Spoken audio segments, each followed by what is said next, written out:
IT에 관한 이야기를 가장 쉽게 전달해드리는 이인복의 IT 트렌드를 읽다 일상 IT 시작합니다.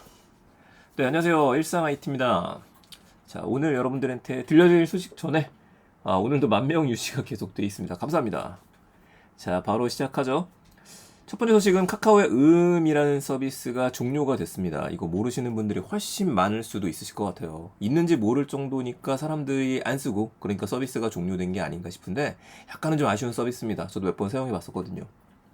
그 한때 클럽하우스가 인기였었죠. 2020년도 말부터 시작했던 걸로 생각이 나는데, 그게 뜨고 나서 음성 SNS라는 신선함 때문에 사람들이 몰렸었어요. 또 한 가지 이유는 셀럽들이 다 그쪽으로 몰려간다, 아이폰 사용자만 되더라 라는 이야기가 나오면서, 우리나라에는 어제 소식 들려드렸었지만 갤럭시가 10명 중에 7명이거든요.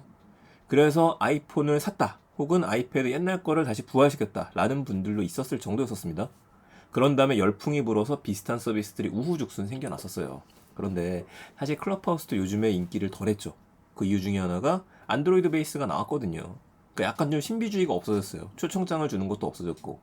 이런 와중에 카카오에서도 음이라는 음성 서비스를 2021년도 6월 달에 내놨었습니다. 좀 너무나 비슷하게 만들었었거든요. 네, 이제 10달 정도 지나가지고 서비스를 종료하게 된 거예요. 좀 아쉬워요. 그래서 사용하는 거 편했는데. 이용은 하나밖에 없죠. 사용자 수가 줄었으니까.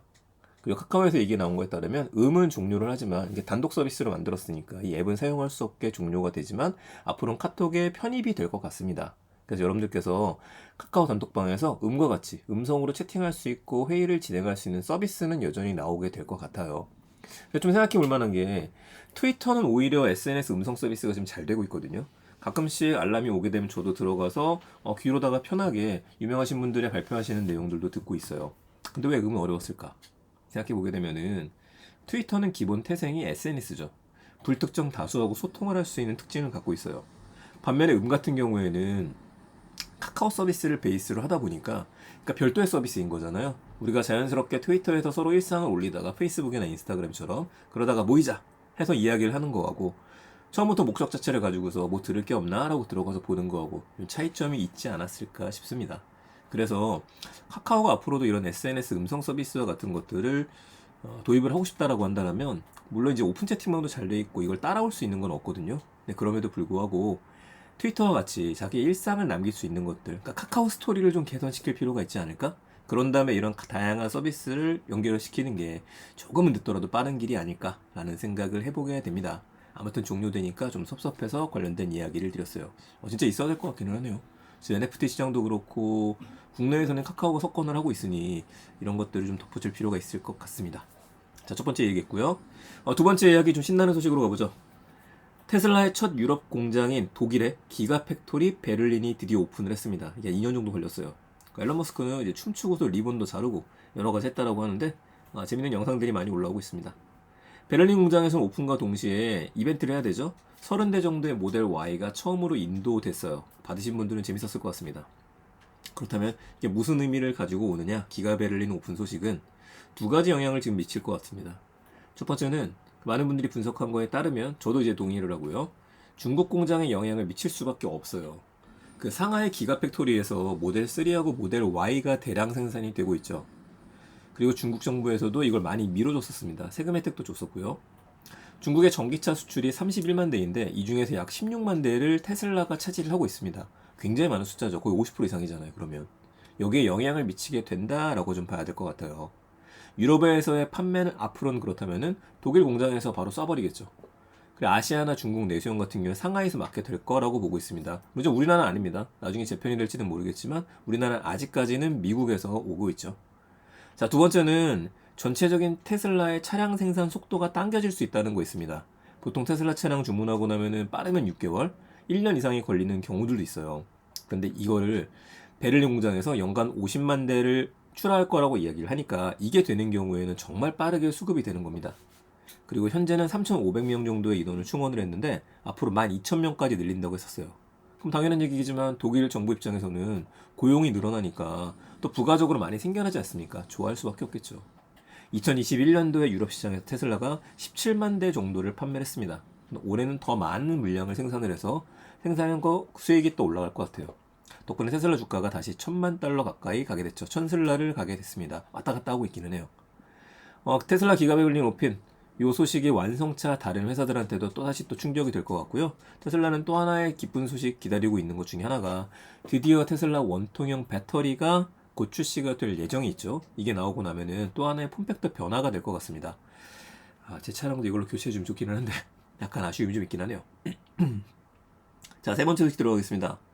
쿠팡 쓰고 계시죠? 저도 쿠팡이 와우 멤버십 나오자마자 쓸까 말까 고민하다가 한 번 쓰면 끊을 수 없는 게 구독자 서비스인 것 같아요. 게다가 금액도 저렴하죠. 이 월 요금이 기존 사용자분들한테도 인상이 되는 겁니다. 보통 이런 서비스들은 요금을 인상하더라도 기존 고객들이 인상을 안 시켰었거든요. 일단 금액이 얼마냐면 2,900원이에요. 굉장히 저렴한 거예요. 2,900원 혜택이다. 그럼 뭔가를 많이 퍼줘야 되는데 이 퍼줬던 서비스를 보게 되면 8가지 전용 혜택이 있었습니다. 하나는 전용 특가 카드 즉시 할인, 그리고 배송비 0원, 무료 배송들이 있었었죠. 무료 반품 서비스가 됐었고, 구매 금액의 5% 캐시 적립, 로켓 프레시, 아침 주문 저녁 도착, 낮 시간 주문 새벽 배송, 그리고 하나 더 있죠. 쿠팡 플레이. 요즘 SNS, SNL부터 시작해서 손흥민 선수의 경기라든지 이런 것들이 쿠팡 플레이를 통해서 내용들이 많이 나왔었는데 바로 이 부분을 다 2,900원만 주고도 쓸 수 있었던 겁니다. 그런데 이 금액이 얼마로 올랐느냐? 12월부터 작년 신규 가입하는 회원들은 4,990원이 적용이 됐어요. 그러니까 2,900원, 약간 3,000원이라고 치고요. 5,000원 하면 2,000원 정도 올라가게 된 거죠. 그리고 6월 1일부터는 기존 고객들, 저와 여러분들 같이 미리 쓰셨던 분들도 4,990원을 내야 됩니다. 그래서 월로 따지면 2,000원 정도 인상이니까 아직까지는 그렇게 부담은 되지 않을 수도 있습니다. 10,000원 가까이까지 되는 건 아니니까. 물론 이제 그 정도까지 금액을 더 올린다면 더 혜택을 줘야 되기 때문에 쿠팡 입장에서도 2,000원까지는 괜찮지만은 5,000원 이상을 올리게 되면은 더 많은 혜택을 늘려야 될 거예요. 저는 늘릴 거라고 좀 보고 있습니다. 그 이유를 보게 되면 일단 쿠팡은 지금 적자 상황이거든요. 계속해서 개선이 되지 않고 있어요. 근데 인당 2,000원씩 받으면 더 받으면 얼마 정도의 수익이 생기냐면 유료 회원 숫자가 900만 명에 가깝기 때문에 매월 180억 원 정도를 더 벌게 됩니다. 그냥 앉은 데에서 180억이 계속 생기는 거예요. 현금 흐름으로 해서. 그럼 1,000원 더 올리면은요 엄청나게 늘어나겠죠. 그럼 이 돈을 어디다 써야 되느냐가 중요한데 많은 분들이 이거는 뭐 적자 개선을 쓰겠다라고 이야기를 하지만 제 생각은 약간은 다릅니다. 이렇게 벌어들인 돈으로 물론 일부는 적자를 메우는 데 쓸 수 있겠지만 나머지는 재투자를 할 거라고 좀 생각이 드네요. 항상 그래 왔었거든요. 그러면 지금 쿠팡이 해야 되는 거는 경쟁사들이 많이 늘어나고 있고 구독자 서비스가 점점 많아지고 있기 때문에 다음 스텝으로 가야 돼요. 어떤 스텝으로 갈 수 있느냐? 바로 아마존의 전략이죠. 아마존이 했던 방법이거든요. 처음에는 배송을 깔끔하게 해주는 걸 서비스를 하다가 할인이 들어가다가 다른 경쟁사들이 치고 들어와서 비슷한 서비스를 하니까 아마존 프라임 멤버십에서 점점 비디오도 보여주게 해주고 음악도 듣게 해주고 책도 더 많이 보게 해주고 서비스를 늘려왔습니다. 이런 관점에서 보게 되면은 현재 쿠팡에서는 OTT 서비스가 있지만 독서 서비스는 없죠. 웹툰이라든지 웹소설이라든지 음악을 듣는 서비스는 들어가 있지 않아요. 이거 연내에 분명히 인수할 만한 회사들을 보고 있는 거 아닐까? 이 생각도 살짝 한번 해봅니다. 자, 어쨌든 가격이 부담되시는 분들은 6월 전에 끊으셔야 될 것 같고요. 여러분들 유지하실 건지 계속 하실 건지 좀 궁금하네요. 관련된 의견 있으신 분들은 댓글 부탁드리겠습니다.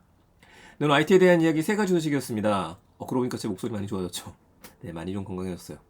쿠팡 와우 멤버십 금액 인상에 대한 이야기 있었고요. 테슬라 기가 베를린 오픈에 대한 이야기. 그 주식시장 투자하시는 분들은 지켜보시고요. 카카오에서 서비스를 종료를 했다.